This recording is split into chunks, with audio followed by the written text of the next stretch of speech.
નમસ્તે વિદ્યાર્થી મિત્રો. ધોરણ 10માં આપણે વાત કરી રહ્યા છીએ ચેપ્ટર નંબર 1 રાસાયણિક પ્રક્રિયાઓ અને સમીકરણો. હવે આ ચેપ્ટરમાં આપણે અગાઉના લેક્ચર્સમાં પણ ઘણી બધી વાત કરેલી છે. આપણે ગયા લેક્ચરમાં વાત કરી હતી રાસાયણિક પ્રક્રિયાઓના પ્રકાર વિશેની આપણે વાતચીત કરી હતી અને આજે આપણે એમાંનો જ એક પ્રકાર છે એના વિશેની વાત છે એ કરવાની છે. તો એમાં આજે બીજો પ્રકાર છે વિઘટન પ્રક્રિયા. રાસાયણિક પ્રક્રિયાઓ ઘણી બધી થાય છે, એના ઘણા બધા પ્રકાર છે. એમાંની વિઘટન પ્રક્રિયા કયા પ્રકારની હોય છે એના વિશેનો અભ્યાસ છે આજે આપણે કરવાનો છે. તો આવો જોઈએ વિઘટન પ્રક્રિયામાં હોય છે ખરેખર શું. એના માટે એક પ્રવૃત્તિ કરવાની છે કે ફેરસ સલ્ફેટ નામનો પદાર્થ લેવાનો છે, એને ગરમ કરી ત્યારે જે વિઘટન પ્રક્રિયા થાય છે એ આપણે જોવાની છે. ફેરસ સલ્ફેટ નામના પદાર્થને ગરમ કરવામાં આવે તો કયા પ્રકારની વિઘટન પ્રક્રિયા થાય. તો ચાલો જોઈએ. સૌથી પહેલાં શું કરવાનું છે તો કે એક સૂકી ઉત્કલન નળી અથવા તો એને બીજા શબ્દમાં કહીએ તો જ્વલન નળી છે એ લેવાની છે અને એમાં આશરે 2 ગ્રામ જેટલો સ્ફટિકમય ફેરસ સલ્ફેટ છે એ લેવાનો છે. સૂકી ઉત્કલન નળી મતલબ જે ભેજ રહિત હોય એવી નળી લેવાની છે અને એમાં આશરે કેટલો તો કે 2 ગ્રામ જેટલો માપીને આપણે સ્ફટિકમય ફેરસ સલ્ફેટ એટલે કે ઘન ફેરસ સલ્ફેટ છે એ લેવાનો છે. હવે આ ઉત્કલન નળીને બર્નરની જ્યોત ઉપર ગરમ કરવાની છે. એક બર્નર લેવાનું છે, એ બર્નર ઉપર જે આપણે આ ઉત્કલન નળી છે એને એના ઉપર રાખી અને ગરમ કરવાનું છે. આ પદાર્થને ગરમ કરતી વખતે સ્ફટિકમય ફેરસ સલ્ફેટના રંગને ખાસ ધ્યાનથી આપણે ઓબ્ઝર્વેશન કરવાનું છે અને જોવાનું છે.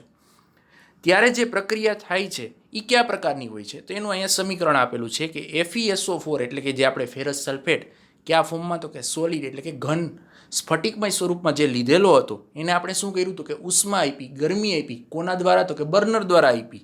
ત્યારે શું થાય તો કે એમાંથી Fe2O3 સોલિડ એટલે કે ઘન ફેરિક ઓક્સાઇડ પદાર્થ છે એ બને છે. સાથે સાથે SO2 ગેસ છે એ છૂટો પડે છે અને SO3 ગેસ છે એ પણ છૂટો પડે છે. શું થાય છે તો કે ઘન ફેરસ સલ્ફેટ લીધો તો એને આપણે બર્નર ઉપર રાખી અને ઉષ્મા એટલે કે ગરમી આપી.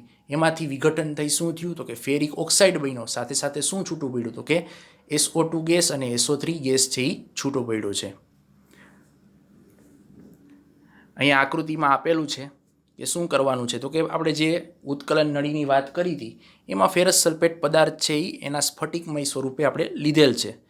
પછી શું કર્યું તો કે બર્નર વડે એને આપણે ગરમ કર્યું છે. ત્યારે શું થાય છે તો કે જે એમાંથી કલર જે બદલે છે એનું આપણે ઓબ્ઝર્વેશન કરવાનું છે. પછી બીજું આકૃતિમાં દર્શાવ્યા મુજબ શું કીધું છે કે વાયુને ધીમેથી નાક તરફ વાળો. એટલે કે આ ઉત્કલન નળીમાંથી જે વાયુ બહાર નીકળે છે ડાયરેક્ટ આપણા નાકમાં ન પ્રવેશે એની કાળજી રાખવાની છે. થોડી કસનળી છે એ શું કરવાનું તો કે ત્રાસી રાખવાની છે, આપણી સાઈડ રાખવાની નથી. આ ખાસ કાળજી રાખવાની છે. અને સ્ફટિકમય જે ફેરસ સલ્ફેટ પદાર્થ છે એમાં રંગ પરિવર્તન કયા પ્રકારનું થાય છે એનું ખાસ ઓબ્ઝર્વેશન છે એ કરવાનું છે. હવે આ પ્રક્રિયા કર્યા પછી તમારા મનમાં ઘણા બધા પ્રશ્નો ઉદ્ભવતા હશે કે એમાં શું થતું હશે, એના રાસાયણિક સમીકરણ છે એ કયા પ્રકારના હોય. તો એના વિશેની ચર્ચા કરીએ. તો કે સ્ફટિકમય ફેરસ સલ્ફેટનો રંગ કેવો હોય છે. આપણે જે સ્ફટિકમય પદાર્થ લીધો છે ઉત્કલન નળીમાં ત્યારે એને ગરમ કર્યા પહેલાંનો એનો રંગ કેવો છે તો કે સ્ફટિકમય ફેરસ સલ્ફેટનો જે રંગ છે એ કેવો તો કે લીલાશ પડતો અથવા તો આછા લીલા કલરનો હોય છે. પછી તો કે સ્ફટિકમય ફેરસ સલ્ફેટને ગરમ કરતાં કયો રંગ બને છે. આપણને કીધું હતું કે ધ્યાનથી આપણે રંગ જોવાનો છે. તો એ કયા પ્રકારનો રંગ છે એ બને છે તો કે સ્ફટિકમય ફેરસ સલ્ફેટને જ્યારે ગરમ કરવામાં આવે ત્યારે શું થાય છે તો કે લીલાશ પડતા રંગમાંથી કેવા કલરનો પદાર્થ બને છે તો કે લાલાશ પડતો કથ્થાઈ રંગનો રંગ છે એ બને છે. જો લીલાશ પડતો અથવા આછા લીલા કલરનો એ હતો પહેલેથી પદાર્થ, એને ગરમ કરવામાં આવ્યું ત્યારે શું થયું તો કે લાલાશ પડતો કથ્થાઈ રંગનો એ પદાર્થ છે એ બની જાય છે. હવે સ્ફટિકમય ફેરસ સલ્ફેટને ગરમ કરતાં નીકળતું વાયુ વિશિષ્ટ ગંધ ધરાવે છે. તેનું કારણ શું છે? આપણે રાસાયણિક સમીકરણમાં જોયું SO2 અને SO3 પ્રકારના બંને વાયુઓ છે એ છૂટા પડે છે. તો એ અમુક પ્રકારની સ્પેશિયલ સુગંધ ધરાવે છે. તો એનું કારણ શું છે તો કે સ્ફટિકમય જે ફેરસ સલ્ફેટ છે જેને આપણે ગરમ કર્યો ઉત્કલન નળીમાં, એમાં શું છે તો કે સલ્ફરનું દહન થાય છે. જે સલ્ફરનો ઘટક છે એનું દહન થાય છે. આ સલ્ફરના દહનથી શું થાય તો કે SO2 અને SO3 વાયુ છે એ ઉત્પન્ન થાય છે. જે કેવી વાસ ધરાવે છે તો કે તીવ્ર વાસ ધરાવે છે. ખૂબ જ તીવ્ર એટલે કે અતિ સ્ટ્રોંગ વાસ છે એ ધરાવે છે. કયા વાયુઓ? તો કે SO2 અને SO3 વાયુઓ, જેમાં સલ્ફરનું દહન છે એ થાય છે. ત્યાર પછી આ જોવાનું છે કે જે આ વિઘટન પ્રક્રિયા થાય છે એ વિઘટન પ્રક્રિયા ખરેખર કેવી રીતના વ્યાખ્યાયિત કરી શકાય અને એના અમુક ઉદાહરણ પણ હોય. એ ઉદાહરણ ક્યાં છે એ જોઈએ. તો કે જે રાસાયણિક પ્રક્રિયામાં એક જ પ્રકારના પ્રક્રિયકને ગરમ કરતા એકથી વધુ નિપજો બનતી હોય તેવી પ્રક્રિયાને આપણે વિઘટન પ્રક્રિયા છે એ કહીએ છીએ. જુઓ મિત્રો, ખાસ અહીંયા શું કહેવામાં આવ્યું છે? તો કે રાસાયણિક પ્રક્રિયામાં એક જ પ્રકારના પ્રક્રિયકને છે એ ગરમ કરવાની વાત છે. કે આપણે એક પ્રક્રિયક લીધો તો ફેરસ સલ્ફેટ, એને આપણે ઉષ્મા આપી, ગરમી આપી, એનાથી શું થયું? તો કે Fe2O3 એટલે કે ફેરિક ઓક્સાઇડ પ્લસ SO2 અને પ્લસ SO3 ઘટકો છે એ છૂટા પડ્યા, એટલે કે એમાંથી એક કરતાં વધારે નિપજો છે એ બની. તો આ પ્રકારની જે પ્રક્રિયા છે એને કેવી પ્રક્રિયા કહેવાય? તો કે વિઘટન પ્રક્રિયા છે એ કહેવાય છે. જો મિત્રો ખાસ જોજો, આની પહેલાં જે આપણે પ્રક્રિયા ભણ્યા એમાં શું હતું? તો કે એ કઈ પ્રક્રિયા હતી? તો કે સંયોગીકરણ પ્રક્રિયા હતી. એમાં શું હતું? તો કે જે રાસાયણિક પ્રક્રિયામાં બે કે તેથી વધારે પદાર્થ મિક્સ કરી અને એક જ નિપજ બનતી હોય એ સંયોગીકરણ. અહીંયા શું કીધું? તો કે એક જ પ્રક્રિયક છે, પહેલાંની જેમ બે પ્રક્રિયક નથી, એક પ્રક્રિયક છે અને એ પ્રક્રિયકમાંથી એક કરતાં વધારે શું બને છે? તો કે નિપજો બને છે. આવી જે ઘટના થતી હોય, આવી જે પ્રક્રિયા થતી એને કેવી કહેવાય? તો કે વિઘટન પ્રક્રિયા છે એ કહેવાય છે. આ ઉપરાંત ઉષ્માની મદદથી કરવામાં આવતી વિઘટન પ્રક્રિયાને ઉષ્મીય વિઘટન કહે છે. કે જ્યાં ઉષ્મા એટલે ગરમી આપવી પડતી હોય, ગરમ કરવો પડતો હોય પદાર્થને, આવી જે પ્રક્રિયાઓ થતી હોય એને બીજા શબ્દમાં ઉષ્મીય વિઘટન પણ કહેવામાં આવે છે. એના કેટલાક ઉદાહરણો છે. એમાં સૌથી પહેલું ઉદાહરણ છે CaCO3 એટલે કે કેલ્શિયમ કાર્બોનેટ. એને શું આપવામાં આવ્યું? તો કે ઉષ્મા, ગરમી આપવામાં આવી બર્નર વડે. ત્યારે શું થયું? તો કે એમાંથી CaO એટલે કે કેલ્શિયમ ઓક્સાઇડ છે એ બને છે અને સાથે સાથે શું છૂટું પડે છે? તો કે CO2 એટલે કે કાર્બન ડાયોક્સાઇડ વાયુ છે એ છૂટો પડે છે. બીજું ઉદાહરણ છે જે આપણે હમણાં જ જોયું કે FeSO4 ફેરસ સલ્ફેટ છે, એને ઉષ્મા આપી, ગરમી આપી બર્નર વડે, ત્યારે એમાંથી શું થયું વિઘટન થઈને? તો કે Fe2O3 ફેરિક ઓક્સાઇડ છે એ બન્યો અને સાથે સાથે શું? તો કે SO2 અને SO3 વાયુ છે એ બન્યા. કોના દહનથી, કોના વિઘટનથી? તો કે સલ્ફરના વિઘટનથી. ત્રીજી પ્રક્રિયા છે PbNO3 ટ્વાઇસ એટલે કે લેડ નાઇટ્રેટ. એને આપણે શું કર્યું? તો કે એને પણ આપણે ઉષ્મા આપી, એ પણ એક પ્રકારની ઉષ્મીય જ વિઘટનની પ્રક્રિયા છે. એમાંથી શું બન્યું? તો કે PbO એટલે કે લેડ ઓક્સાઇડ છે એ બન્યો. સાથે સાથે તો કે નાઇટ્રોજન ડાયોક્સાઇડ છે એ પણ છૂટો પડ્યો અને ઓક્સિજન વાયુ છે એ પણ છૂટો પડ્યો. તો આ ત્રણ જે ઉદાહરણ છે એ કેના છે? તો કે વિઘટન પ્રક્રિયાના, કે જેમાં એક જ પ્રક્રિયકમાંથી એક કરતાં વધારે નિપજો ઉદ્ભવે છે.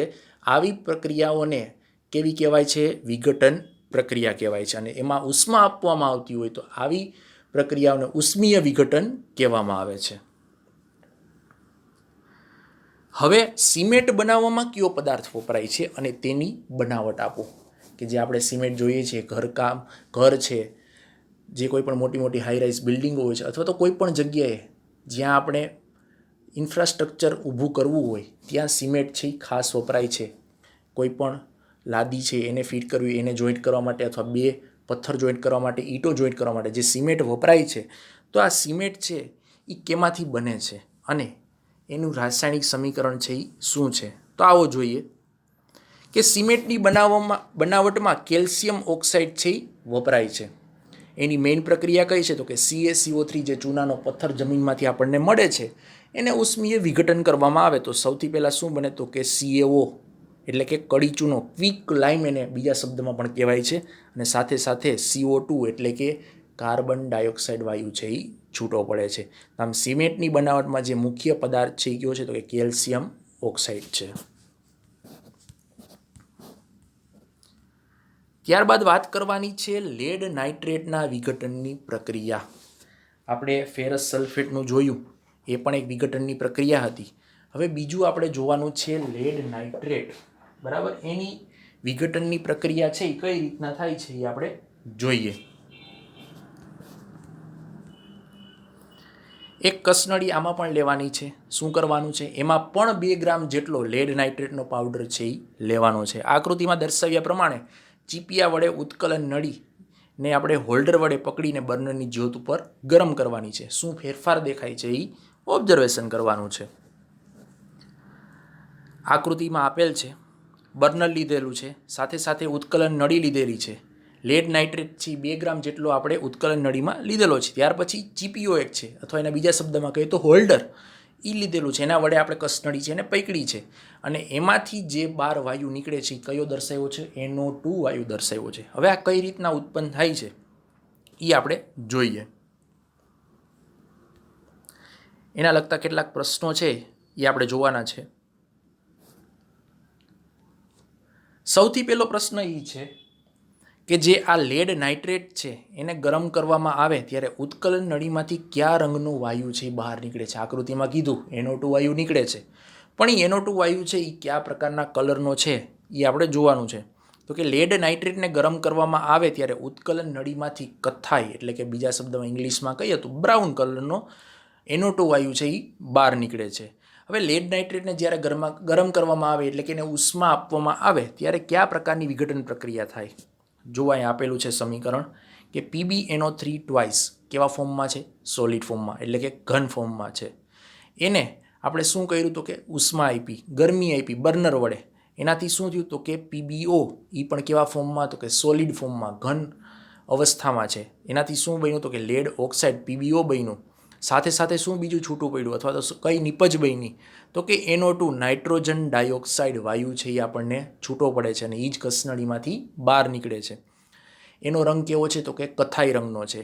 અને સાથે સાથે ઓક્સિજન વાયુ પણ છૂટો પડે છે, જે કલરવિહીન હોવાથી, એટલે કે કલર એનો કોઈ પણ હોતો નથી, રંગવિહીન છે, એટલા માટે એ આપણને દેખાતો નથી. પણ સાથે સાથે નાઇટ્રોજન ડાયોક્સાઇડની સાથે ઓક્સિજન વાયુ છે એ પણ છૂટો પડે છે. આમ લેડ નાઇટ્રેટને જે ઘન ફોર્મમાં, સોલિડ ફોર્મમાં, એટલે કે સ્ફટિકમય સ્વરૂપમાં લેવામાં આવે છે, એની કોની? તો કે ઉષ્માની હાજરીમાં, અથવા તો એને બર્નર ઉપર ગરમ કરવામાં આવે ત્યારે એમાંથી PbO એટલે કે લેડ ઓક્સાઇડ છે એ છૂટો પડે છે. સાથે જે કથ્થઈ રંગનો વાયુ બહાર નીકળે છે, જે આપણે જોઈ શકીએ છીએ કસનળીમાંથી, એ કયો છે? તો કે નાઇટ્રોજન ડાયોક્સાઇડ NO2, અને ઓક્સિજન વાયુ છે એ પણ સાથે સાથે છૂટો પડે છે. ત્યારબાદ આપણે જોવાની છે પાણીનું વિદ્યુત વિભાજન અને સિલ્વર ક્લોરાઇડનું સૂર્યપ્રકાશની હાજરીમાં વિઘટન. એ આપણે નેક્સ્ટ લેક્ચરમાં જોઈશું. ત્યાં સુધી મિત્રો ઘરે રહો, સેફ રહો. Thank you.